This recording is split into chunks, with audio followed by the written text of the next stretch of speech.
जय हिंद साथियों, आप सभी का अपने YouTube चैनल पर स्वागत है। चंद्रयान 3 बहुत ही महत्वपूर्ण टॉपिक है आप सभी के लिए। यहाँ से प्रश्न बनने की प्रबल संभावना होगी। उपनाम बाहुबली, फैटमैन। थीम की बात करते हैं साइंस ऑफ द मून। बात करते हैं लॉन्चिंग डेट की, 14 जुलाई 2023 ऐतिहासिक तिथि है, याद रखिएगा।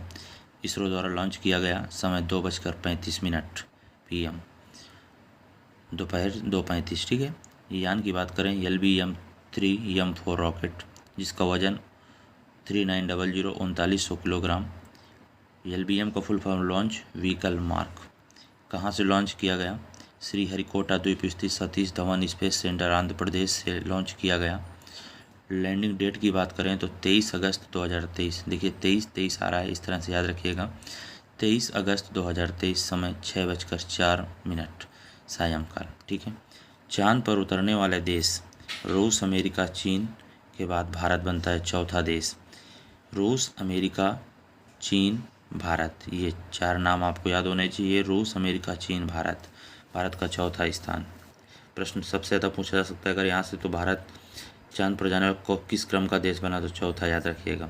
किंतु इससे भी महत्वपूर्ण बात यह कि दक्षिणी ध्रुव पर पहुँचने वाला भारत पहला देश बना। कहीं पर चौथा मिलेगा, कहीं पर आपको पहला मिलेगा, तो कहाँ पर पहला करना है? जब प्रश्न बने कि दक्षिणी ध्रुव पर पहुँचने वाला देश कौन पहला बना, तो भारत बनता है, भारत। ठीक है। फिर आप रूस नहीं करना है आपको, समझ गए होंगे आप। कुल खर्च की बात करें तो 615 रुपये। चंद्रयान 3 ने दक्षिणी ध्रुव पर पहुंचने के लिए 40 दिन का समय लिया। चंद्रयान 3 के मुख्य उद्देश्य 3 है, देखिएगा 4 लिखे हुए हैं, मुख्य उद्देश्य 3 है ऊपर वाले। ठीक है। चंद्रमा के दक्षिणी ध्रुव पर, ये नहीं पूछेगा कि मुख्य उद्देश्य कितने हैं, तो मुख्य उद्देश्य कहे तो 3 करिएगा। हालांकि 4 उद्देश्य हैं यहाँ पर, उद्देश्य तो अन्य भी हैं, जो कि मुख्य 3-4 उद्देश्य हैं, विकल्प अनुसार करिएगा। चंद्रमा के दक्षिणी ध्रुव पर लैंडर की सॉफ्ट लैंडिंग कराना। चंद्रमा की सतह में मौजूद रेजोलिथ पर लैंडर को उतारना और घुमाना। रेजोलिथ मतलब मिट्टी। लैंडर और रोवर्स से चंद्रमा की सतह पर शोध कराना। वैज्ञानिक अवलोकनों का प्रदर्शन करना। आपको एक बात बता दें, इससे पहले चंद्रयान का एक वीडियो अपलोड किया जा चुका है, जिसमें व्हाइट बोर्ड में हमारे द्वारा पढ़ाया गया है, उसको भी आप देख सकते हैं। करंट अफेयर 2023 की प्लेलिस्ट बनी हुई है, वहाँ पर पहुँचेंगे। ये एक रिवीजन है, रिवीजन के लिए आपको यहाँ पे पॉइंट एक बार सुनना है केवल। अगर आपने वीडियो देखा है तो आपको बातें स्पष्ट हो जाएंगी। वहाँ पर एक वीडियो 15-20 मिनट का वीडियो बनाया गया है हमारे द्वारा, देख लीजिएगा वहाँ पर। मिशन डायरेक्टर की बात करते हैं, एम से मिशन, एम से मोहन कुमार। प्रोजेक्ट डायरेक्टर की बात करते हैं तो पी वीर मुथुवेल। पी से प्रोजेक्ट, पी वीर मुथुवेल। इसरो चेयरमैन एस सोमनाथ जी हैं। मिशन का नेतृत्व करता सी रितु करधर, जो कि लखनऊ यूपी से हैं। रॉकेट वुमेन ऑफ इंडिया इन्हें कहते हैं। ठीक है। रॉकेट मैन ऑफ इंडिया किसे कहते हैं? के सिवान, इसरो के पूर्व अध्यक्ष। मून मैन ऑफ इंडिया सामी अन्नादुरई। चंद्रयान 3 के प्रमुख रॉकेट इंजन का नाम CE-20 क्रायोजेनिक इंजन 20। चंद्रयान 3 के कितने मॉड्यूल? ये प्रश्न महत्वपूर्ण है। 3 module, propulsion module, lander module, rover module. इनके नाम देखिएगा। प्रोपल्सन मॉड्यूल क्या है? बॉक्स जैसी संरचना है, जिसके किनारों पर सौर पैनल और सीट्स पर सिलेंडर है। लैंडर का नाम पूछा जा सकता है, विक्रम लैंडर। लैंडर का नाम क्या है? विक्रम। विक्रम लैंडर डाटा और छवियों को ऑर्बिटर तक प्रसारित करेगा, जो फिर इन्हें पृथ्वी पर भेज देगा। लैंडर में कितने सक्षम इंजन है? 4 थ्रॉटल सक्षम इंजन है। लैंडर का नाम याद रखिएगा, विक्रम। रोवर का नाम प्रज्ञान। ये नाम 2 से 3 बार सुनिए। लैंडर विक्रम, रोवर प्रज्ञान। रोवर प्रज्ञान लैंडिंग स्तर के चारों ओर 500 मीटर के दायरे में घूमेगा, परीक्षण करेगा और लैंडर को डाटा और छवियां भेजेगा। ठीक है। और लैंडर क्या करेगा? इनको पृथ्वी पर भेज देगा, जैसा कि आपने पहले पढ़ा। प्रज्ञान में कितने पहिए हैं? 6 पहिए हैं। वजन कितना है? 26 किलोग्राम। वर्ष 2019 में चंद्रयान 2 मिशन की सफलता का कारण विक्रम लैंडर का चंद्रमा की सतह पर क्षतिग्रस्त हो जाना था। देखिए, इस बार सफलतापूर्वक पहुंचा, वहां से तस्वीरें भेजी पृथ्वी पर, लेकिन 2019 में भी भेजा गया था। चंद्रयान 2 मिशन की सफलता का कारण क्या था? विक्रम लैंडर का चंद्रमा की सतह पर क्षतिग्रस्त हो जाना। ठीक है। बात करते हैं लैंडर और रोवर का जीवन काल। 14 पृथ्वी दिवस। 14 पृथ्वी दिवस मतलब क्या है? वैसे तो एक दिन ही है इसका जीवन काल, लेकिन कब? 1 चंद्र दिवस बराबर चंद्र दिवस में देखा जाए तो 1 और 1 चंद्र दिवस बराबर 14 पृथ्वी दिवस लूनर डे के बराबर होता है। 1 लूनर डे बराबर 14 पृथ्वी दिवस अर्थ डे। पृथ्वी दिवस मतलब अर्थ डे। चंद्रयान 3 में प्रयुक्त ईंधन का नाम UDMH है, अनसिमेट्रिकल डीमिथाइल हाइड्रोजन। 23 अगस्त को इसी उपलक्ष्य में की सफलतापूर्वक लॉन्च हुआ है तो राष्ट्रीय अंतरिक्ष दिवस मनाने की घोषणा की गई। नेशनल स्पेस डे मनाया जाएगा 23 अगस्त को। प्रति वर्ष 23 अगस्त को राष्ट्रीय अंतरिक्ष दिवस मनाया जाएगा। चंद्रयान 3 का लैंडर विक्रम जहां लैंड हुआ उसे शिव शक्ति पॉइंट से नाम दिया गया। शिव शक्ति पॉइंट का नाम दिया गया जहां पर चंद्रयान 3 का लैंडर क्या हुआ, लैंड हुआ। चंद्रयान 2 का लैंडर जहां लैंड किया गया था उसे तिरंगा पॉइंट नाम दिया जाएगा। क्या नाम दिया जाएगा? तिरंगा पॉइंट। तिरंगा पॉइंट कहाँ पर? शिव शक्ति। कहाँ पर? स्पष्ट हो गया। 2 का तिरंगा और 3 में शिव शक्ति। बात कर लेते हैं चंद्रयान 1 के लॉन्चिंग के समय PM कौन थे? मनमोहन सिंह जी थे। कब किया गया? 22 अक्टूबर 2008 को किया गया। पानी की खोज हेतु किया गया। चंद्रयान 2 के समय PM नरेंद्र मोदी जी। और चंद्रयान 3 के लॉन्चिंग के समय भी PM कौन? नरेंद्र मोदी जी, जो कि फ्रांस में थे जब लॉन्च किया गया था। और जब लैंडिंग के समय Narendra Modi ji Johannesburg south Africa में थे, ब्रिक्स में भाग ले रहे थे, भारत में नहीं थे, याद रखिएगा। लेकिन PM भारत के थे कौन? तो नरेंद्र मोदी जी। और कहाँ पर थे? लॉन्चिंग के समय फ्रांस में, लैंडिंग के समय जोहान्सबर्ग ब्रिक्स में भाग ले रहे थे। ठीक है। चंद्रयान से एक प्रश्न आपके लिए पुनः, चंद्रयान 2 कब लॉन्च किया गया था? डेट कमेंट बॉक्स में लिखिएगा। जय हिंद। नोबेल पुरस्कार 2023 किसे मिलता है? यहाँ से 3 तरह से प्रश्न पूछे जाते हैं। एक तो किसे दिया गया और किस देश से संबंधित हैं और उनका उद्देश्य क्या रहा, यानी किस हेतु दिया गया। तो इस वीडियो में देखेंगे किसे दिया गया और किस देश से हैं। अगले वीडियो में देखेंगे किस उद्देश्य से दिया गया। अगर आपका एग्जाम हाल फिलहाल में तो आप स्वयं देख सकते हैं किस उद्देश्य के लिए दिया गया। लेकिन सबसे इंपॉर्टेंट ये है किसे दिया गया, दूसरे नंबर पे किस देश से है, तीसरे नंबर पे वो महत्वपूर्ण है। ठीक है। लेकिन पहले दूसरे नंबर पे महत्वपूर्ण जो है वो यहाँ पर आपको बता रहे हैं। भौतिकी में पियरे एगोस्टिनी फेरिंग क्रॉस जो एनी हुइलियर को दिया गया। पियरे एगोस्टिनी ट्यूनीशिया के हैं, फेरिंग क्रॉस जो ऑस्ट्रिया के, एनी हुइलियर फ्रांस के हैं। पहला भौतिकी का नोबेल विल्हेम कॉनराड रॉन्टगन को दिया गया 1901 में। शांति का नोबेल नरगिस मोहम्मदी जो कि ईरान से हैं, इनको दिया गया शांति का नोबेल नरगिस मोहम्मदी को। रसायन विज्ञान की बात करते हैं तो मोंगी जी बावेंडी फ्रांस से, Louis Brus America, Alexei I Ekimov रूस से हैं। बात करते हैं साहित्य से, इसमें देखिए एक एक नाम है, इनको तो बिल्कुल बहुत अच्छी तरह से याद कर लेना है क्योंकि संभावना यही कि यहीं से प्रश्न बन जाए आपके एग्जाम में। साहित्य जॉन फॉसे नॉर्वे, ठीक है, नॉर्वे से हैं जॉन फॉसे। ठीक है। अर्थशास्त्र की बात करते हैं तो क्लाउडिया गोल्डन, ये अमेरिका से हैं, अर्थशास्त्र के क्षेत्र में मिलता है। चिकित्सा के क्षेत्र में कैटलिन कॉरिको हंगरी से, ड्रियू बीसमैन अमेरिका से हैं। एक बार और देख लेते हैं। भौतिकी में Pierre Agostini Ferenc Krausz Anne Huillier Tunisia Austria France से हैं। Pierre Agostini Tunisia, Ferenc Krausz Austria, Anne Huillier France से। शांति का नोबेल नरगिस मोहम्मदी जो कि ईरान से हैं। रसायन विज्ञान का Moungi G Bawendi France, Louis Brus America, Alexei I Ekimov रूस। साहित्य में जॉन फॉसे नॉर्वे से हैं। अर्थशास्त्र क्लाउडिया गोल्डन अमेरिका। चिकित्सा के क्षेत्र में कैटलिन कॉरिको हंगरी, ड्रियू बीसमैन अमेरिका। इसको आपको ये नाम थोड़ा सा टफ है, इनको आप 4 से 5 बार पढ़िएगा, आपको निश्चित रूप से याद हो जाएंगे। और इसके लिए अगर शॉर्ट ट्रिक की बात करते हैं तो आप कहीं से देख सकते हैं, कई लोगों ने बताया हुआ है, आप देखिए वहाँ से शॉर्ट ट्रिक देख सकते हैं अगर आपको नहीं याद हो रहा तो। ठीक है। जय हिंद। जय हिंद साथियों, आप सभी का अपने YouTube चैनल पर स्वागत है। आगामी सभी प्रतियोगी परीक्षाओं के लिए महत्वपूर्ण टॉपिक खेल करंट अफेयर्स 2023।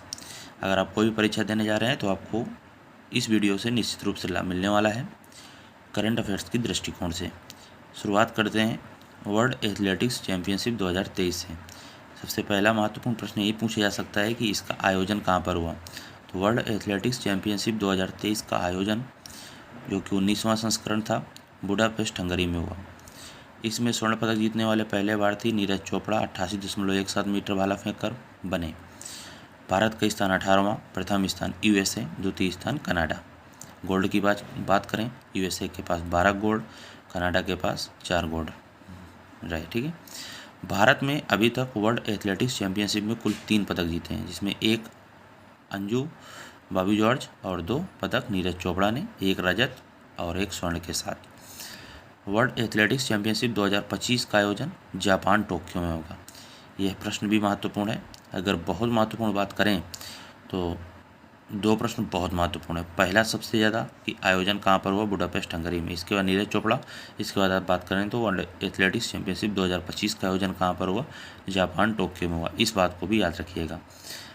अगले खेल की बात करते हैं तो खेलो इंडिया यूनिवर्सिटी गेम्स 2023 का आयोजन। खेलो इंडिया यूनिवर्सिटी गेम्स 2023 का आयोजन यूपी में हुआ, उत्तर प्रदेश में हुआ।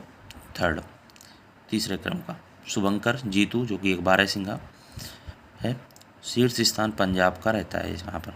ठीक है, बात कर लेते हैं आईपीएल 2023 की। विजेता सीएसके चेन्नई सुपर किंग्स, उपविजेता जीटी गुजरात टाइटंस। आईपीएल 2023 का 16वां संस्करण था। स्पॉन्सर की बात करें तो टाटा, प्रशासक बीसीसीआई जिसके नियंत्रण में कार्य आईपीएल होता है, बीसीसीआई। सर्वाधिक विजेता मुंबई इंडियंस और सीएसके 5-5 बार। आईपीएल 2023 में 10 टीमों ने भाग लिया। 16वां संस्करण, 10 टीमों ने भाग लिया। पर्पल कप गेंदबाज को मिलता है, सर्वाधिक विकेट पाने वाले को मोहम्मद शमी गुजरात टाइटंस के खिलाड़ी हैं। Orange cap Shubman Gill Gujarat Titans के ये भी खिलाड़ी हैं। ऑरेंज कप इन्हें दिया जाता है, बैट्समैन है सर्वाधिक रन बनाने के लिए। ये था आईपीएल 2023। बात कर लेते हैं डब्ल्यूपीएल यानी वुमेन प्रीमियर लीग 2023 का प्रथम संस्करण था। कुल टीमें 5 शामिल हुई। आयोजन मुंबई में हुआ। विजेता मुंबई इंडियंस, उपविजेता दिल्ली कैपिटल्स। कैप्टन की बात करें मुंबई इंडियंस की, हरमनप्रीत कौर, शुभंकर शक्ति। ऑरेंज कप यहाँ पर मैग लैनिंग डीसी के खिलाड़ी हैं। और purple cup हाइले Mathews Mumbai Indians के खिलाड़ी हैं। ये पर्पल लिखा हुआ है, ला थोड़ा सा आपको लगेगा कि ये पर्पल नहीं लिखा, पर्पल कप है, सही से लिख लीजिए। बात कर लेते हैं 9वां महिला विश्व कप 2023 का आयोजन ऑस्ट्रेलिया और न्यूजीलैंड में हुआ। 9वां महिला फीफा विश्व कप 2023 का आयोजन ऑस्ट्रेलिया न्यूजीलैंड में हुआ। बात करें विजेता टीम स्पेन। कमेंट करिएगा फीफा का फुल फॉर्म क्या होता है, आप कमेंट में लिखिएगा। आपके लिए एक प्रश्न है। विजेता स्पेन। कुल टीमें 32 शामिल होती हैं। प्रति 4 वर्ष में आयोजित होने वाली अंतर्राष्ट्रीय प्रतियोगिता है। अमेरिका द्वारा सर्वाधिक 4 बार महिला फीफा विश्व कप जीता गया। बात करते हैं गोल्डन बॉल अवार्ड 2023 किसको मिलता है। एटेना बोनामाटी स्पेन के खिलाड़ी हैं, टूर्नामेंट में सर्वश्रेष्ठ प्रदर्शन किया, इसलिए गोल्डन बॉल अवार्ड 2023 मिलता है एटेना बोनामाटी को। गोल्डन बूट अवार्ड 2023 हिनेटा मियाजावा जापान, सबसे ज़्यादा गोल हेतु दिया जाता है। अगले खेल की बात करते हैं तो 9वें महिला विश्व कप का आयोजन कहाँ पर हुआ, ऑस्ट्रेलिया और न्यूजीलैंड में। विजेता याद रखना है आपको, स्पेन।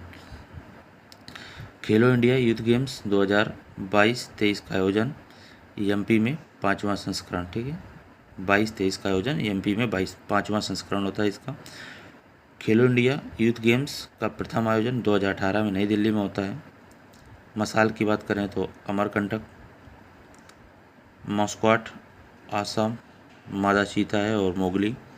थीम सॉन्ग की बात करें तो हिंदुस्तान का दिल धड़का दो, ये थीम सॉन्ग है खेलो इंडिया यूथ गेम्स का। प्रथम स्थान पर महाराष्ट्र रहता है। ठीक है, एक हिंट्स आपको और दे देते हैं। देखिए, एक गेम्स आपने देखा खेलो इंडिया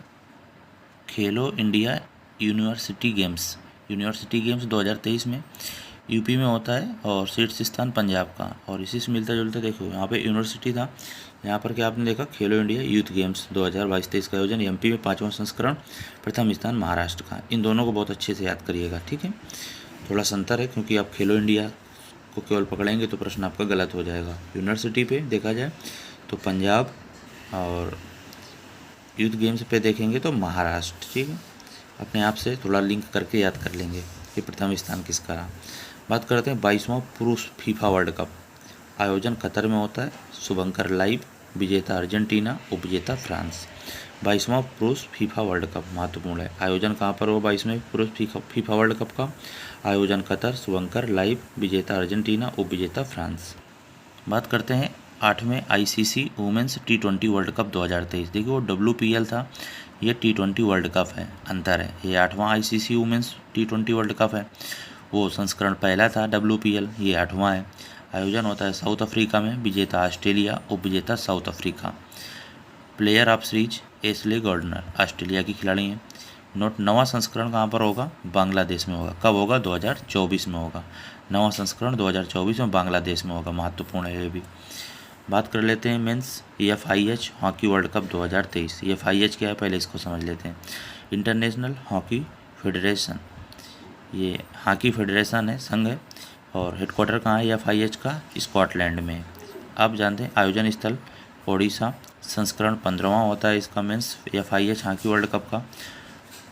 कुल टीमें 16 भाग लेती हैं। विजेता जर्मनी, उपविजेता बेल्जियम। विजेता जर्मनी, उपविजेता बेल्जियम।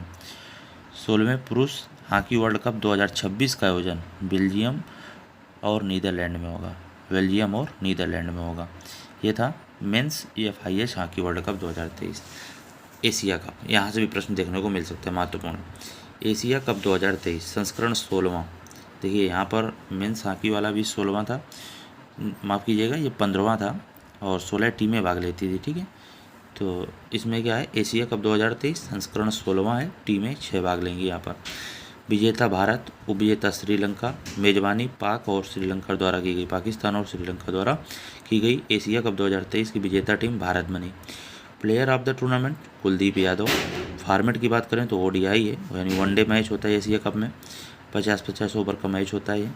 एशिया कप का आयोजन ACC, जिसका फुल फॉर्म होता है एशियन क्रिकेट काउंसिल द्वारा किया जाता है। पूछा जा सकता है क्योंकि हाल ही में एशिया कप हुआ है, तो प्रश्न पूछा जा सकता है कि एशियन क्रिकेट काउंसिल का हेडक्वार्टर कहाँ है, तो हेडक्वार्टर हो जाएगा कोलंबो, श्रीलंका। किसका? ACC यानी एशियन क्रिकेट काउंसिल। महत्वपूर्ण है। सर्वाधिक बार एशिया कप जीतने वाली टीम कौन? भारत, 8 बार। एशिया कप 2 वर्ष के अंतराल पर खेला जाता है। Sponsor super 11।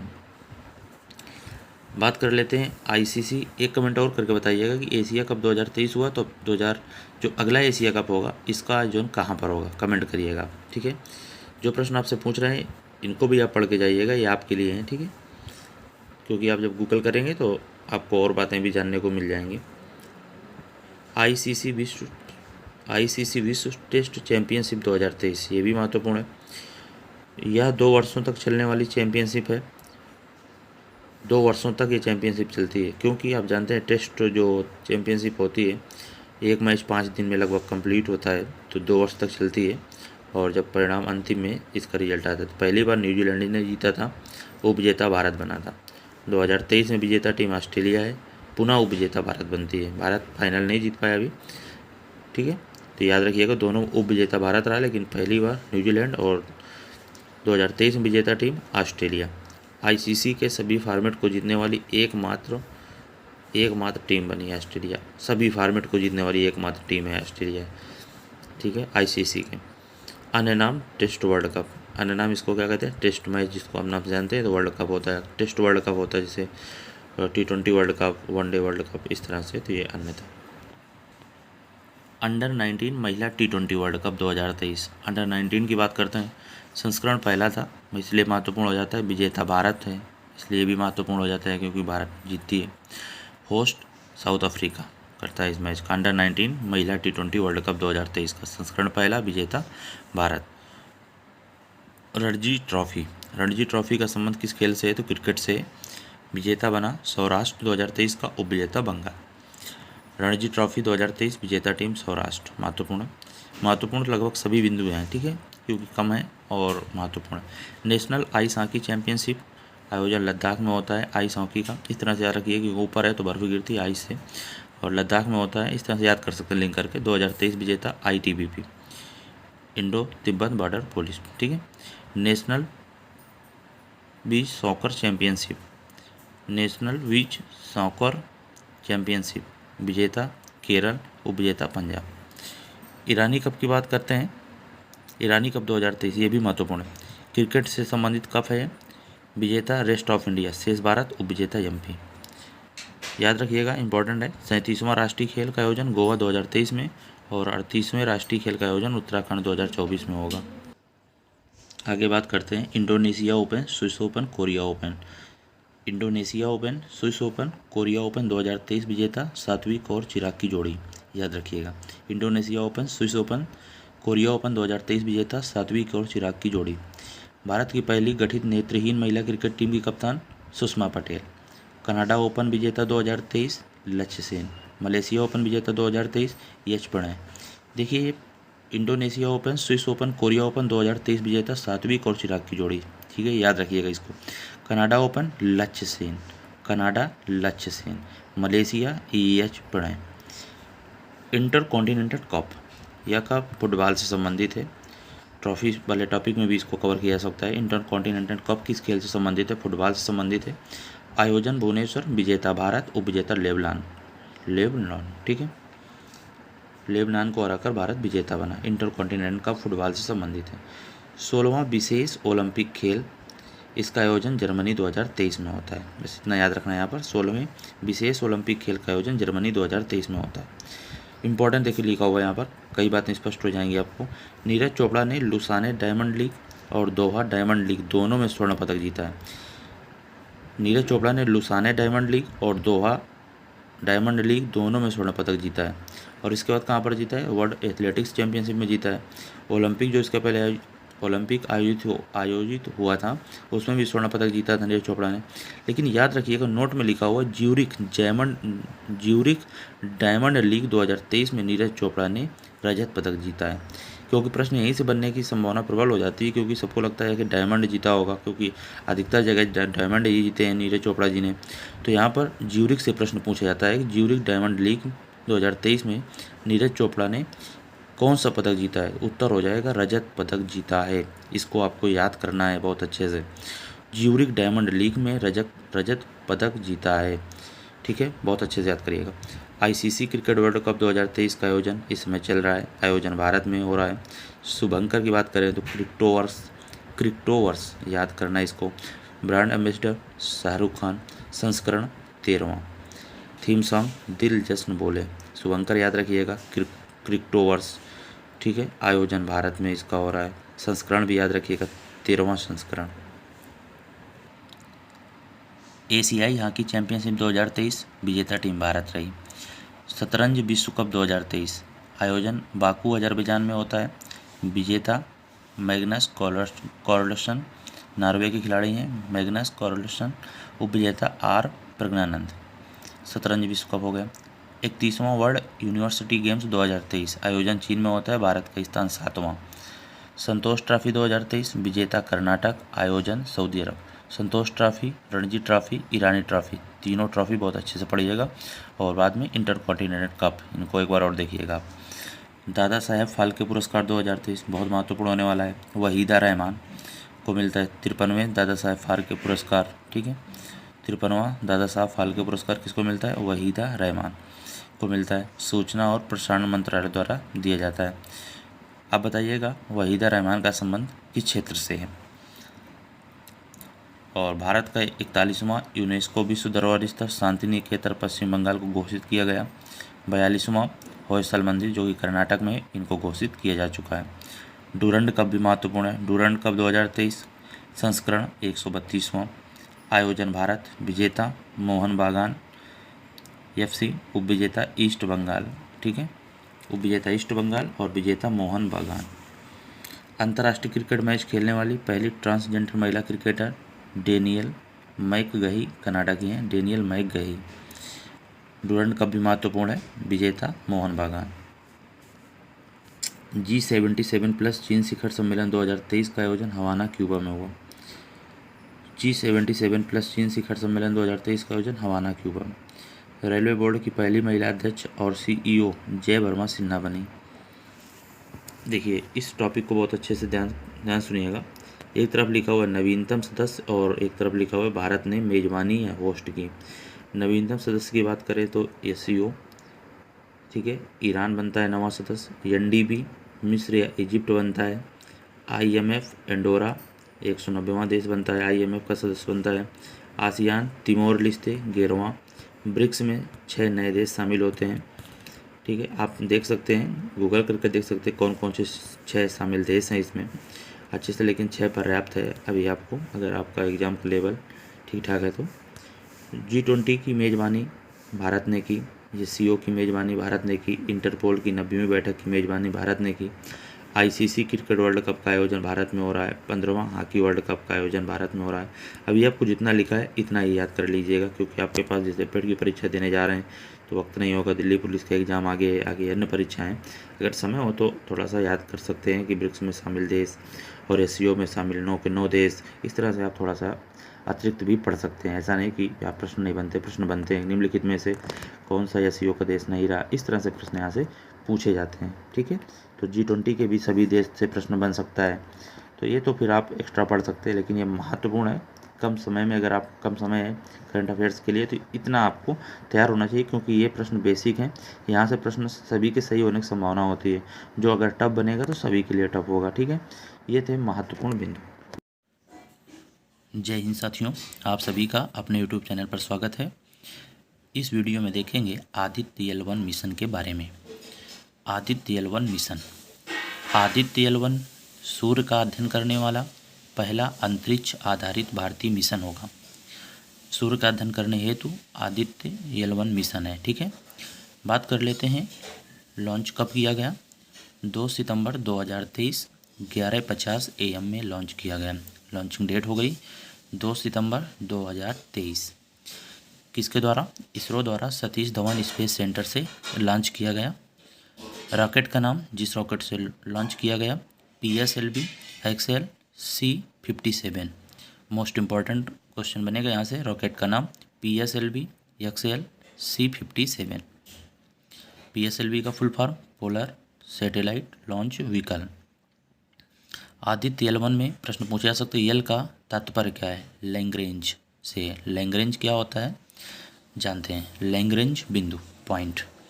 सूर्य के केंद्र से पृथ्वी के केंद्र तक एक सरल रेखा, यानी जो होती काल्पनिक होती है, खींचने पर जहां सूर्य और पृथ्वी का गुरुत्वाकर्षण बल बराबर हो, यानी आप सरल शब्दों में समझें, वह स्थान होता है लैग्रेंज पॉइंट जहां सूर्य और पृथ्वी का गुरुत्वाकर्षण बल क्या होता है?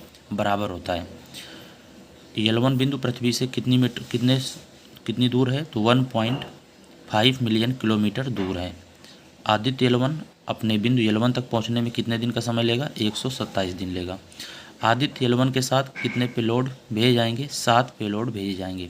यह संख्या महत्वपूर्ण है, 7 पेलोड भेजे जाएंगे। कौन कौन से हैं इतना अभी हाल फिलहाल आपको जानने की ज़रूरत नहीं है, 7 नाम, क्योंकि पेट की परीक्षा है आपकी बहुत जल्द। तो आप अभी इतना ही याद कर लीजिए कि 7 पेलोड भेजे जाएंगे। हालांकि अगर आपको डिटेल में पढ़ना है तो आगे वीडियो अपलोड करेंगे आदित्य L1 मिशन से, उसमें 7 पेलोड के नाम बताएंगे, उनका कार्य क्या क्या है ये भी आपको बता देंगे। आदित्य L1 मिशन की अवधि क्या है? लगभग 5.2 वर्ष ये L1 मिशन की क्या है? अवधि है। आदित्य L1 मिशन के प्रधान वैज्ञानिक डॉक्टर शंकर सुब्रमण्यम। अब प्रश्न ये पूछा जा सकता है कि आदित्य L1 मिशन के उद्देश्य क्या हैं? तो यहाँ पर लिखे हुए हैं, इनको देख सकते हैं आप। सूर्य के वायुमंडल और कोरोना की संरचना और गतिशीलता को समझना, सौर प्लेयर्स और कोरोनल मास इजेक्शन की उत्पत्ति और विकास को समझना, सौर गतिविधि और अंतरिक्ष मौसम के बीच संबंधों को समझना। कोरोनल मास इजेक्शन की उत्पत्ति और विकास को समझना, सौर गतिविधि और अंतरिक्ष मौसम के बीच संबंधों को समझना। कुल लागत कितनी आई? 400 करोड़ रुपए।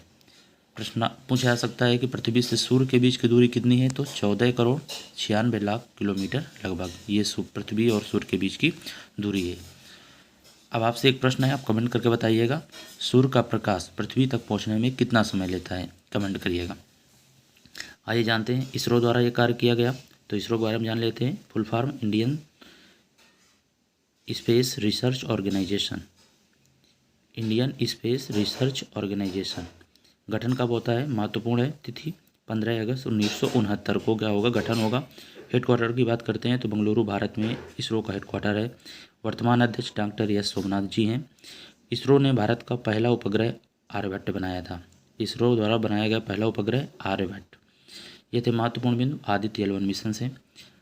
अगले वीडियो में फिर किसी अन्य जानकारी के साथ मिलेंगे।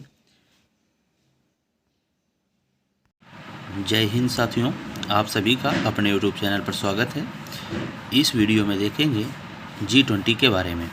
आगामी सभी परीक्षाओं के लिए महत्वपूर्ण टॉपिक है G20।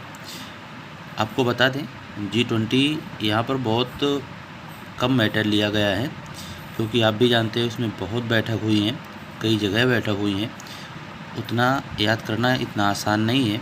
उसको आप किसी करंट अफेयर्स की बुक से भी पढ़ सकते हैं, लेकिन यहाँ पर कुछ महत्वपूर्ण बिंदु लिए गए हैं। अगर आप इतना पढ़ लेते हैं तो अगर प्रश्न बनता है सामान्य सा तो आप सॉल्व कर देंगे, ठीक है। फिर भी इतना आपको तैयार होना चाहिए G20 के बारे में। हम ये नहीं कह रहे कि इससे प्रश्न बाहर नहीं जाएगा, लेकिन हाँ, आपको प्रश्न मिलने की संभावना इसी वीडियो से होगी। G20 के बारे में सबसे पहले आपको बता देते हैं, अगर पूछा जाए G20 में कितने देश हैं तो आपका उत्तर हो जाएगा 19।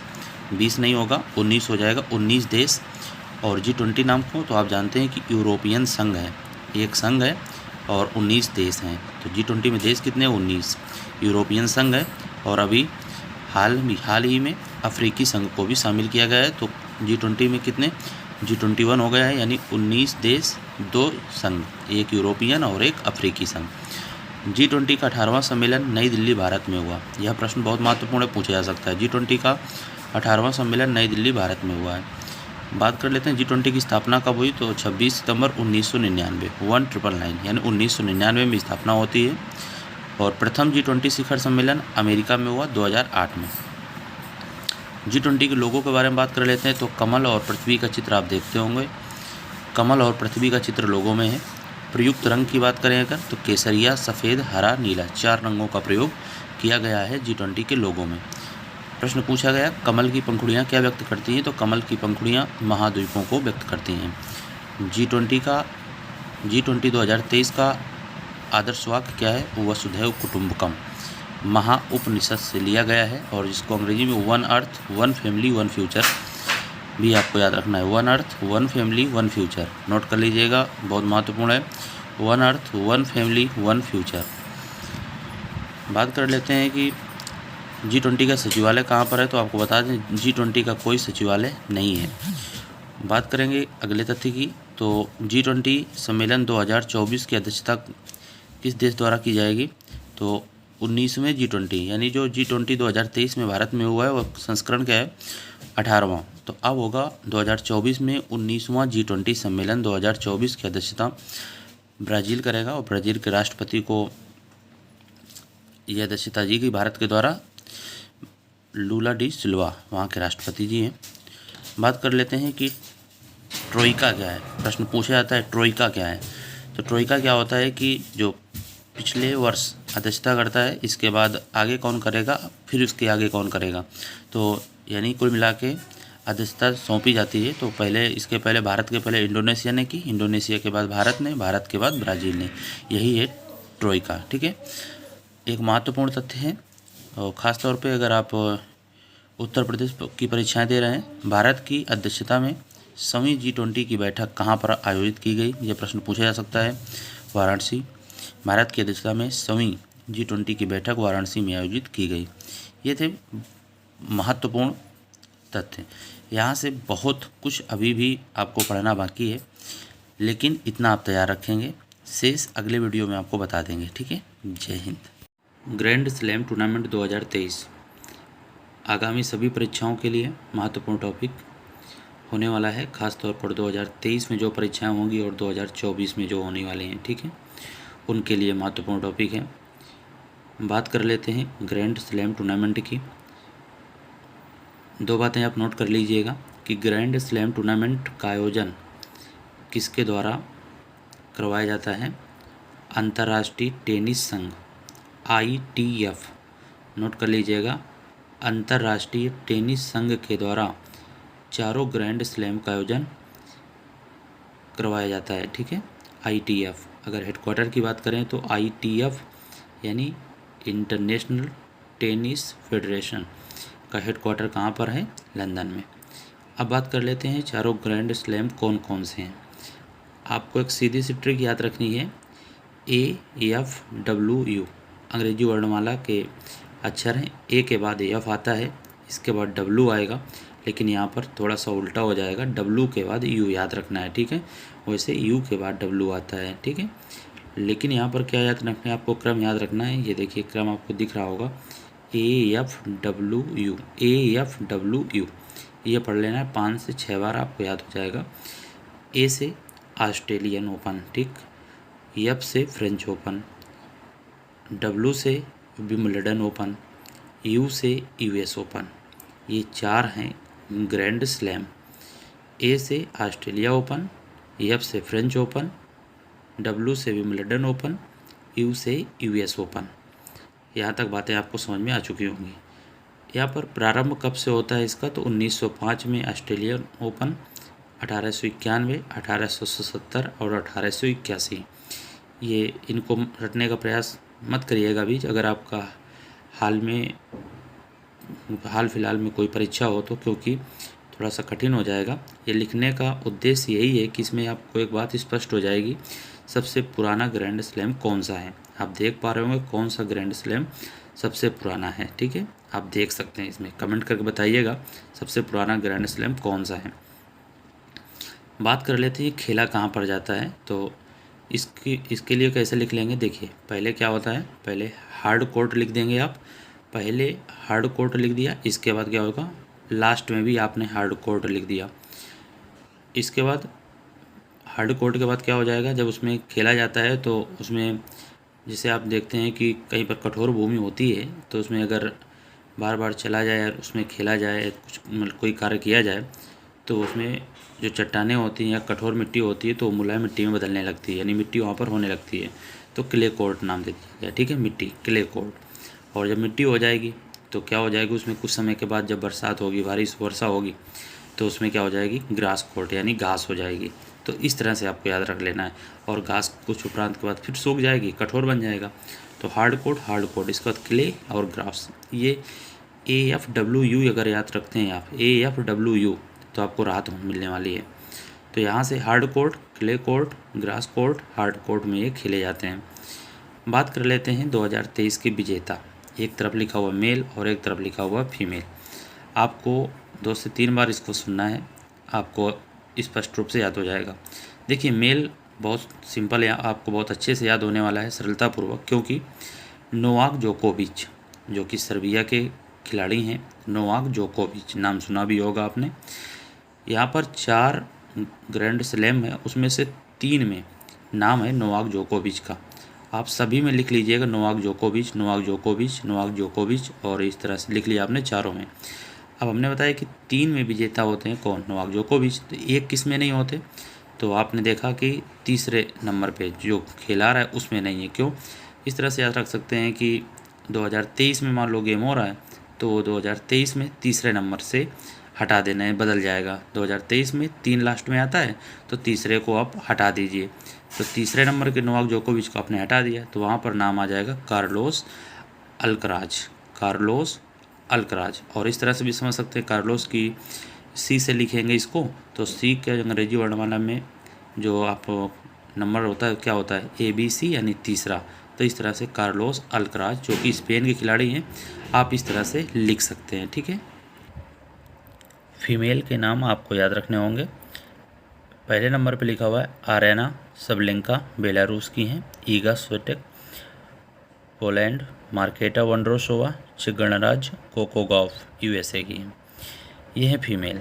इनको आप 3 से 4 बार सुनिएगा, याद हो जाएंगे। Aryna Sabalenka, Belarus, Iga Swiatek, Poland, Marketa Vondrousova, Coco Gauff. इस तरह से आपको याद रखना है। इसको याद करने के लिए आप स्वयं भी ट्रिक बना सकते हैं। Aryna Sabalenka, Iga Swiatek, Marketa Vondrousova, Coco Gauff, Swiatek, ठीक है, Iga Swiatek, Poland, Aryna Sabalenka, Belarus, Marketa Vondrousova, चेक गणराज्य, कोकोगॉफ, USA।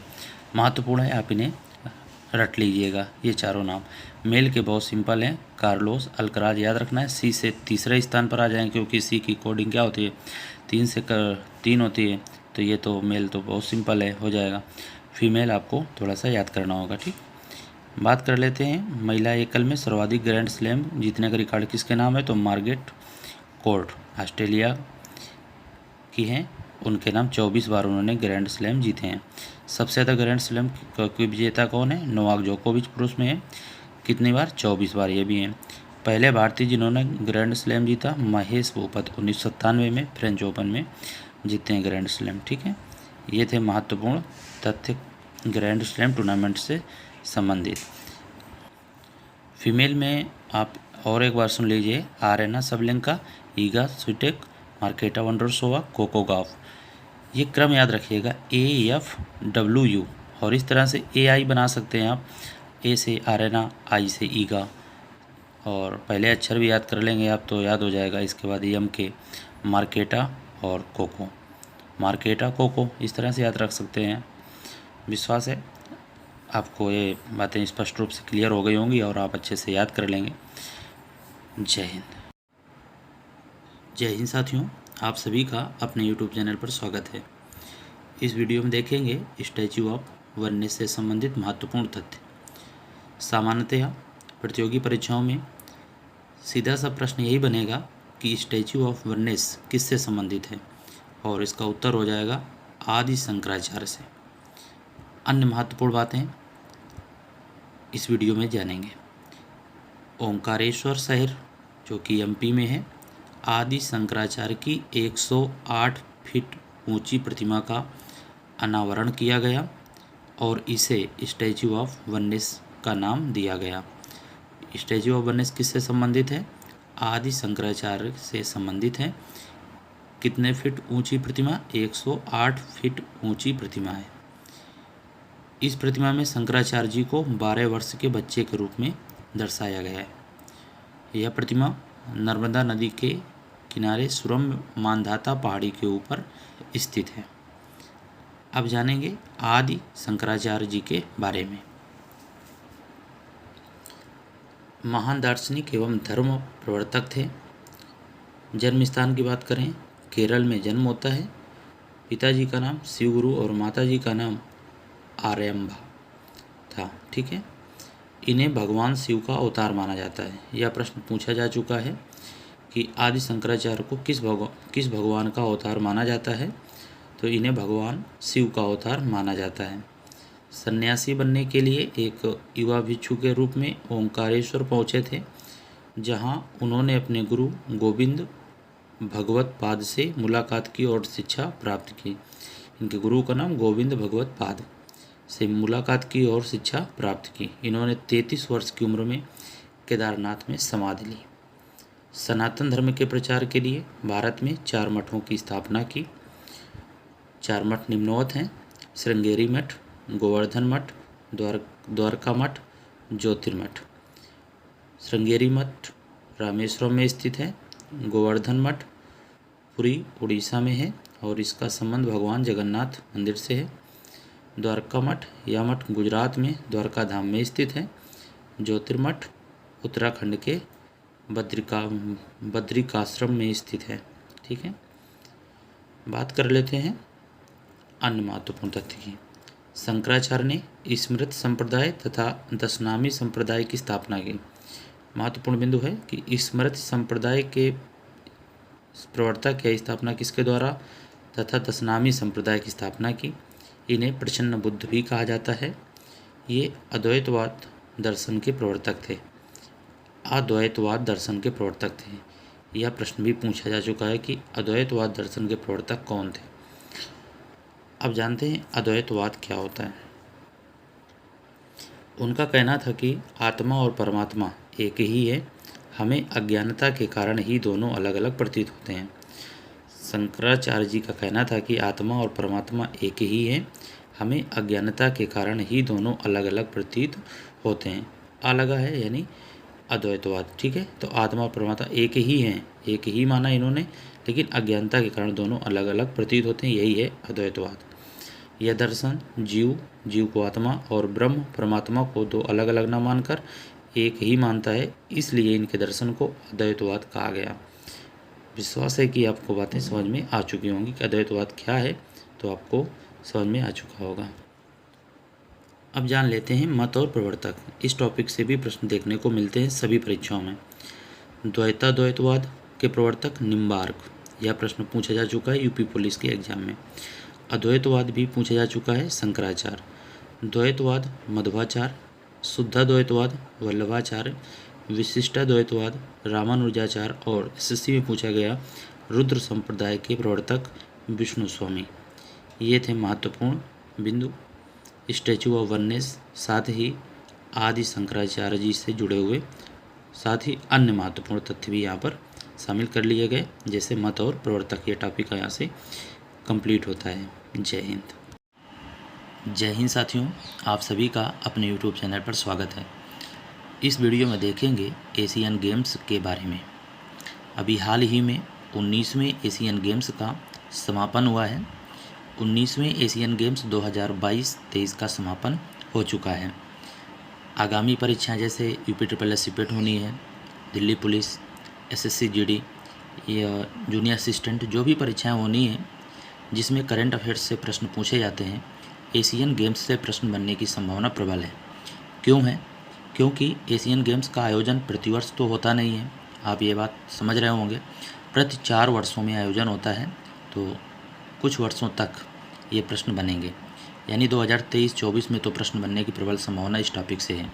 चलते हैं महत्वपूर्ण तथ्यों की तरफ। 19वें एशियन गेम्स 2022-23, आप देख रहे होंगे 2022 भी लिखा है, 2023 भी लिखा है, तो आपको बता दें 19वें एशियन गेम्स का आयोजन 2022 में होना था, किंतु कोरोना की वजह से 2023 में हुए, इसलिए इसे 19वें एशियन गेम्स 2022-23 लिखा गया है। 19वें एशियन गेम्स का आयोजन हांगझोउ चीन में हुआ। हांगझोउ चीन, महत्वपूर्ण तथ्य है, आयोजन हांगझोउ चीन में हुआ। संस्करण कौन सा है? 19वां संस्करण, ठीक है। ऑफिशियल थीम क्या है? With you and me, with you and me. चीन ने कितनी बार मेजबानी की? 3 बार। शुभंकर क्या है? Chen Chen, Cong Cong, Lian Lian. ये तीनों हैं क्या? ये तीनों रोबोट हैं। एशियन गेम्स का प्रतीक क्या है? चमकता हुआ सूरज, यानी लोगो क्या है इसका? चमकता हुआ सूरज। जिस तरह से आपने देखा कि ओलंपिक में छल्ले दिखाई देते हैं जो कि महाद्वीपों का प्रतिनिधित्व करते हैं छल्ले, उसी तरह से एशियन गेम्स का प्रतीक चमकता हुआ सूरज है। 19वें एशियन गेम्स में 40 खेल शामिल थे और 45 देशों ने भाग लिया। पदक तालिका में प्रथम स्थान पर चीन 383 पदकों के साथ, ठीक है। इसके बाद जापान, दक्षिण कोरिया, भारत का चौथा स्थान रहता है 107 पदक, यानी 100 से अधिक पदक भारत ने 19वें एशियन गेम्स में किए, जो अब तक का रिकॉर्ड है, ठीक है। 100 से अधिक पदक करने का रिकॉर्ड भारत ने अपने नाम कर लिया है 19वें एशियन गेम्स में। 28 गोल्ड भारत के खाते में आए, ठीक है। प्रतिवर्ष 4 वर्षों में आयोजन होता है, पहले ही बताया। इसके बाद महत्वपूर्ण तथ्य ये है कि इसका आयोजन यानी किसके नियंत्रण में एशियन गेम्स होते हैं? तो एशियाई ओलंपिक परिषद, इसके निगरानी में एशियन गेम्स होते हैं। एशियाई ओलंपिक परिषद, एशियाई ओलंपिक परिषद की स्थापना 16 नवंबर 1982 में नई दिल्ली में होती है। लेकिन याद रहे, स्थापना तो नई दिल्ली में होती है, किंतु इसका जो हेड क्वार्टर है कुवैत सिटी में है। कहाँ पर मिलेगा? Kuwait city. एशियन गेम्स 2022-23 के महत्वपूर्ण बिंदु है, यहाँ से भी प्रश्न बहुत पूछे जाते हैं। एशियन गेम्स 2022-23 के उद्घाटन समारोह के दौरान भारतीय दल के ध्वजवाहक, ये प्रश्न पूछा जाता है, महत्वपूर्ण लगाइएगा इसमें। हरमनप्रीत सिंह हॉकी के खिलाड़ी हैं और लवलीना बोरगोहेन बॉक्सिंग के खिलाड़ी हैं, ठीक है। ध्वजवाहक रहे हरमनप्रीत सिंह, लवलीना बोरगोहेन, ठीक है।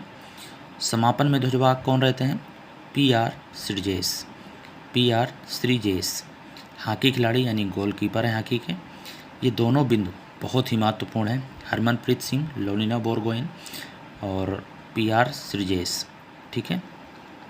बात कर लेते हैं प्रथम एशियाई खेल का आयोजन कब होता है? 1951 में पहली बार एशियाई खेल का आयोजन होता है नई दिल्ली में 1951 में। उद्घाटनकर्ता डॉक्टर राजेंद्र प्रसाद जी। 9वां एशियाई खेल का आयोजन भी भारत में होता है 1982 में नई दिल्ली में, और इस समय उद्घाटन किया जाता है किसके द्वारा? ज्ञानी जैल सिंह जी द्वारा। हांगझो एशियाई खेलों में भारतीय दल का ऑफिशियल स्पॉन्सर किसे बनाया गया? प्रश्न पूछा जा सकता है तो अमूल, ठीक है। अमूल को ऑफिशियल स्पॉन्सर बनाया गया। बात कर लेते हैं अगले तथ्य की। एशियन गेम्स 2022-23 में भारत का पहला स्वर्ण पदक किस टीम ने जीता? पहला स्वर्ण पदक की बात हो रही है यहाँ पर। पुरुष शूटिंग टीम ने, क्योंकि 28 गोल्ड हैं तो सभी के याद करना आसान नहीं होगा, इसलिए जो मुख्य बातें हैं वो आप तक पहुंचा रहे हैं, बाकी आप पढ़ लीजिएगा, गूगल कर लीजिएगा।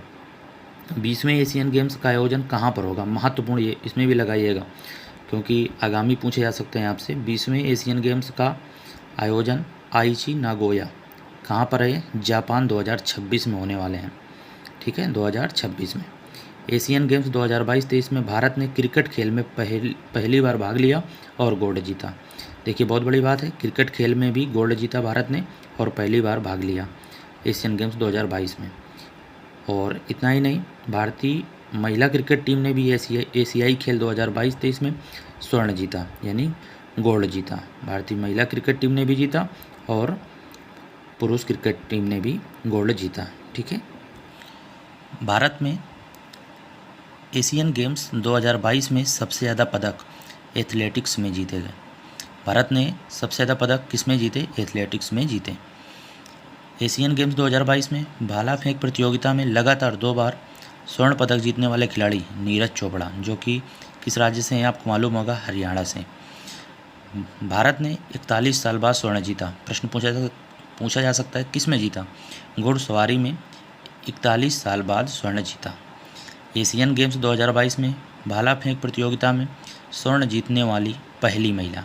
देखिए नीरज चोपड़ा का नाम तो याद रहता है, लेकिन महिला कौन? अन्नू रानी।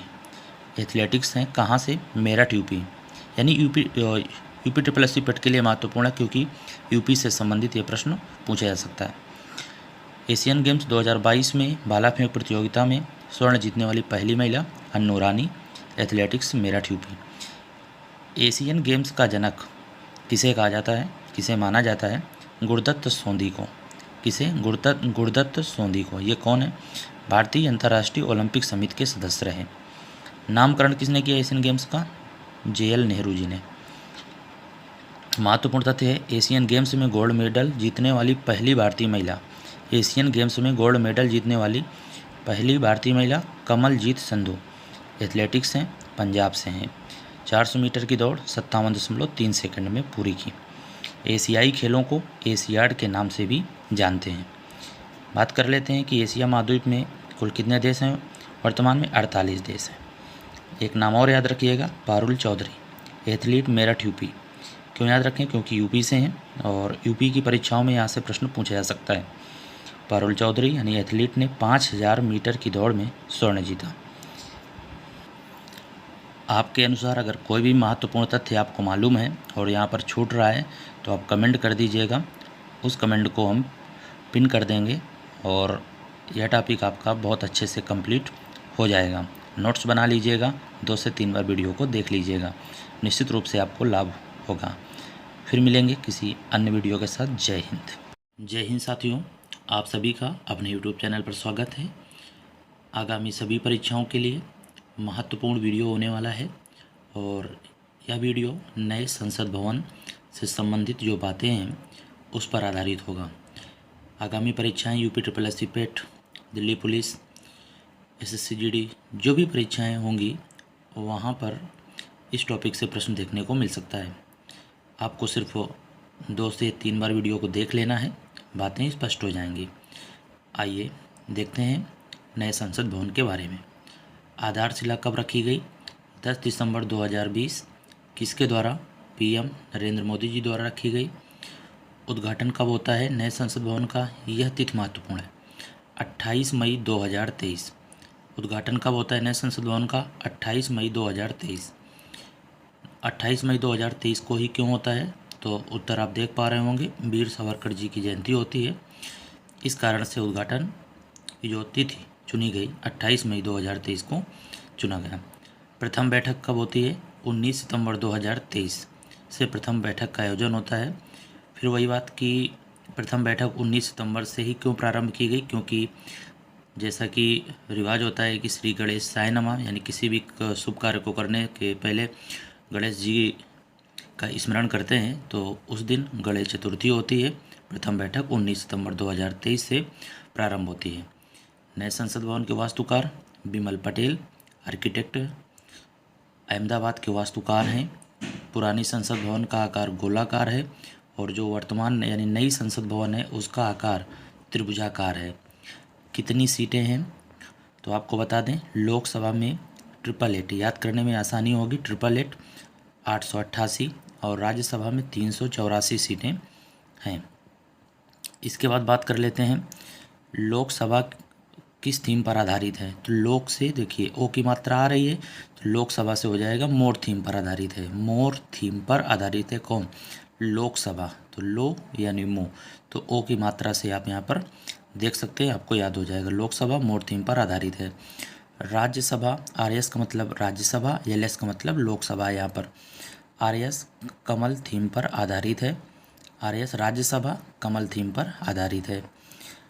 3 राष्ट्रीय प्रतीक यहाँ पर आपको दिखेंगे नए संसद भवन में। कौन कौन से? कमल, मोर, बरगद का वृक्ष। सीटें बता दी आपको। पुराना संसद भवन जो है उसका क्या किया जाए तो आपको बता दें, पुराने संसद भवन का जो नाम रखा गया है वो है संविधान सदन। संविधान सदन पुराने संसद भवन का नाम रखा गया है, इस बात को भी आप याद रखिएगा। पुराने संसद भवन का नाम संविधान सदन, ठीक है, संविधान सदन। नए संसद भवन का निर्माण किसको द्वारा किया गया? तो टाटा प्रोजेक्ट लिमिटेड द्वारा किया गया। अनुमानित लागत की बात करते हैं तो 971 करोड़ रुपए, 971 करोड़ रुपए। नए संसद भवन का डिजाइन HCP कंपनी ने तैयार किया है। HCP कंपनी ने तैयार किया है, कंपनी का नाम भी आप याद रखेंगे। संसद भवन की छत पर राष्ट्रीय प्रतीक अशोक स्तंभ स्थापित किया गया है। राष्ट्रीय प्रतीक जो है अशोक स्तंभ स्थापित किया गया है। वजन की बात करते हैं तो 9500 किलोग्राम, 9500 किलोग्राम। और ये जो स्तंभ है कांस्य धातु से निर्मित है, ऊंचाई इसकी 20 फीट है। अगर नए संसद भवन के द्वार की बात करें तो कुल 6 द्वार मिलेंगे यहाँ पर, लेकिन मुख्य द्वार के जो नाम है ज्ञान द्वार, शक्ति द्वार, कर्म द्वार, इस तरह से आपसे प्रश्न पूछा जा सकता है। बात कर लेते हैं नए संसद भवन का क्षेत्रफल कितना है तो 65,000 वर्ग मीटर लगभग। नए संसद भवन का क्षेत्रफल 65,000 वर्ग मीटर लगभग। संसद भवन में सिंगोल स्थापित किया गया है, याद रखिएगा सिंगोल स्थापित किया गया है। सिंगोल के बारे में जानते हैं, चोल वंश से संबंधित है सिंगोल। अर्थ क्या है इसका? न्याय। कहाँ पर स्थापित किया गया है तो एलियस यानी लोकसभा अध्यक्ष के पास सिंगोल स्थापित किया गया है, जिसका अर्थ होता है अच्छे शासन का प्रतीक। यानी सिंगोल एक तमिल शब्द है जिसका अर्थ है अच्छे शासन का प्रतीक, सत्ता हस्तांतरण का प्रतीक। सिंगोल लोकसभा में स्थापित किया गया, आपको बता दिया लोकसभा अध्यक्ष के पास सिंगोल स्थापित किया गया है। जो पहला बिल यहाँ पर पेश होता है नारी शक्ति वंदन बिल नाम से पेश होता है। 128वां बिल होता है वैसे, कुल 128वां बिल अगर देखा जाए तो संख्या के दृष्टिकोण से, लेकिन नए संसद भवन का पहला बिल नारी शक्ति वंदन प्रस्ताव नाम से यहाँ पर प्रस्तुत किया जाता है, जो कि अधिनियम यहाँ पर इसलिए लिखा हुआ है क्योंकि नारी शक्ति वंदन अधिनियम जो बिल पेश किया गया था वो अधिनियम बन चुका है, यानी राष्ट्रपति जी ने हस्ताक्षर कर दिए हैं, ठीक है। 106 नंबर का अधिनियम बन चुका है, ठीक है। इसके पहले 105 अधिनियम थे। अब आपको बता देते हैं नया संसद भवन भारत के केंद्रीय विस्टा पुनर्विकास परियोजना के हिस्से के रूप में नई दिल्ली में स्थित है। कहाँ पर स्थित है? नई दिल्ली में। इस जो इमारत का जीवन काल कितना बताया गया तो 150 वर्ष लगभग बताया गया है। नए संसद भवन में फौकाल्ट पेंडुलम स्थापित किया गया है। फौकाल्ट पेंडुलम स्थापित किया गया है। अगर आपको लगता है कि कोई ऐसा तथ्य है जो यहाँ पर छूट रहा है तो आप कमेंट करके बता दीजिएगा, उसको कमेंट के माध्यम से पिनअप कर देंगे वहाँ कमेंट में, सबको उस प्रश्न का उत्तर मिल जाएगा। अपने हिसाब से जो भी बातें थी यहाँ पर हमने लिखी और आप तक पहुँचाने का प्रयास किया। आपको जानकारी कैसी लगी कमेंट करके बता सकते हैं। ऐसे ही वीडियो पाने के लिए चैनल से जुड़े रहें। जय हिंद। जय हिंद साथियों, आप सभी का अपने यूट्यूब चैनल पर स्वागत है। महत्वपूर्ण टॉपिक शिखर सम्मेलन 2023। यहाँ से प्रतियोगी परीक्षाओं में प्रश्न देखने को मिलेंगे। कोई भी परीक्षा अगर 2023-24 में होनी है तो वहाँ पर यहाँ से प्रश्न देखने को मिल सकते हैं। बहुत छोटा सा वीडियो होगा, ये मत समझिएगा कि डिजिटल बोर्ड में नहीं है, जो है ये समझ लीजिएगा कि आपको लाभ होगा, निश्चित रूप से लाभ होगा। कहीं ना कहीं इस टॉपिक से प्रश्न देखने को मिलेंगे, ठीक है। आपको केवल सुनना है और सुनने के बाद हो सके तो आप नोट्स बना लीजिएगा, क्योंकि बहुत कम बिंदु यहाँ पर लिए गए हैं। रायसीना डायलॉग का 8वां संस्करण 2023 में नई दिल्ली में आयोजित किया गया। रायसीना डायलॉग का 8वां संस्करण 2023 में नई दिल्ली में आयोजित किया गया। कौन सा संस्करण 8वां रायसीना डायलॉग का, कहाँ पर, नई दिल्ली में। प्रश्न पूछा जा सकता है कि रायसीना डायलॉग 2023 के मुख्य अतिथि के रूप में कौन थे, तो उत्तर हो जाएगा इटली की पीएम, याद रखिएगा, जियोर्जिया मेलोनी थी। ठीक है। कोप 28 की बैठक यूएई में 2023 में आयोजित की गई। कोप 28 कमेंट करिएगा। कोप यानी कोप 1 की बैठक कहाँ पर आयोजित की गई थी, यह कमेंट आप करेंगे। 43वां आसियान शिखर सम्मेलन 2023 जकार्ता में आयोजित हुआ। 11वां देश नया जुड़ा यहाँ पर तिमोर लेस्ते, महत्वपूर्ण बिंदु है। 11वां देश तिमोर लेस्ते आसियान शिखर सम्मेलन का। आसियान का हेडक्वार्टर जकार्ता। आदर्श वाक्य की बात करें तो 1 विजन 1 आइडेंटिटी 1 कम्युनिटी। आसियान में भारत शामिल नहीं है, इस बात को भी याद रखिएगा। Association of south east Asian Nations full form होता है आसियान का। Association of south east Asian Nations full form होता है इसका। अगली बात करते हैं 49वें G7 शिखर सम्मेलन, महत्वपूर्ण। अभी अग्निवीर का जो एग्जाम हुआ एयरफोर्स का, वहाँ पर पूछा गया। 49वें शिखर सम्मेलन G7 की बैठक कहाँ पर हुई, हिरोशिमा जापान में हुई। G7 की बात कर लेते हैं। शामिल देश Canada, France, Germany, Italy, Japan, Britain, America. यहाँ पर देखिए G7 में भारत शामिल नहीं है। 7 विकसित अर्थव्यवस्था वाले देशों का ग्रुप है। गठन 1975 में होता है। G7 की पहली बैठक 1975 पेरिस में हुई थी। 49वां है हिरोशिमा जापान, यही आपके लिए महत्वपूर्ण है, देश भी आपको याद होने चाहिए। G7 2024 का सम्मेलन इटली में होगा। नाटो शिखर सम्मेलन 2023 कहाँ पर हुआ, लिथुआनिया, जो कि यूरोपीय देश हैं। बात करें नाटो में कुल कितने सदस्य देश हैं, तो 31वां देश फिनलैंड बना। हेडक्वार्टर की बात करते हैं नाटो का, बेल्जियम। स्थापना 1949, या सैन्य गठबंधन है नाटो का फुल फॉर्म बात करें तो आप कमेंट करके बता दीजिएगा, नाटो का फुल फॉर्म, आपको रिवीजन भी हो जाएगा। 23वां संघाई संगठन SCO शिखर सम्मेलन की अध्यक्षता किस देश ने की। 23वां संघाई संगठन SCO शिखर सम्मेलन की अध्यक्षता भारत ने की। 9वां देश कौन बना SCO का, ईरान, महत्वपूर्ण बिंदु है।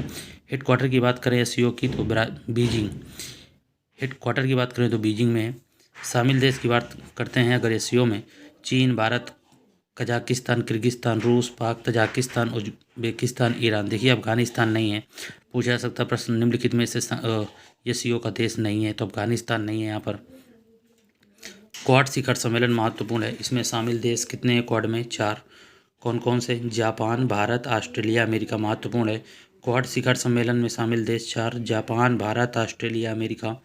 इसके बाद बात करें तो 2024 में भारत में होगा आयोजन इसका। लेकिन 2023 में कहाँ पर हुआ, हिरोशिमा जापान में। क्वाड शिखर सम्मेलन 2023 की अध्यक्षता किस देश ने की, बैठक कहाँ पर हुई, तो हिरोशिमा जापान में हुई। 2024 में भारत में होगा।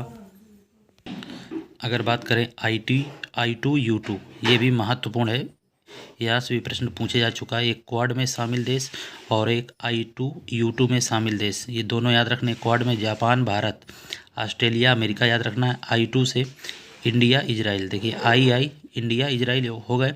U2 से UAE, USA शामिल देश हैं। I2U2 समूह में शामिल देश कितने, 4। कौन कौन से आपको बता दिया, याद हो जाएगा। I से 2, U से 2, ठीक है। 6वें हिंद महासागर का आयोजन 2023 ढाका में हुआ। 6वें हिंद महासागर का आयोजन 2023 ढाका में हुआ। विश्व आर्थिक मंच की बैठक प्रतिवर्ष दावोस, स्विट्जरलैंड में आयोजित होती है। दावोस, स्विट्जरलैंड में आयोजित होती है किसकी बैठक, विश्व आर्थिक मंच की बैठक। 15वें ब्रिक्स शिखर सम्मेलन का आयोजन 2023 में जोहान्सबर्ग, दक्षिण अफ्रीका में हुआ। कहाँ पर हुआ, जोहान्सबर्ग, दक्षिण अफ्रीका में हुआ 15वें ब्रिक्स शिखर सम्मेलन का आयोजन। प्रथम सम्मेलन 2009 में रूस में हुआ था, ठीक है। एक और महत्वपूर्ण बिंदु याद रखिएगा, 108वीं भारतीय विज्ञान कांग्रेस का आयोजन 2023 में नागपुर में किया गया। 109वीं भारतीय विज्ञान कांग्रेस का आयोजन 2024 में लखनऊ में आयोजित किया जाएगा। 2023 में नागपुर में, 2024 में लखनऊ में आयोजित होगा क्या, भारतीय विज्ञान कांग्रेस का आयोजन।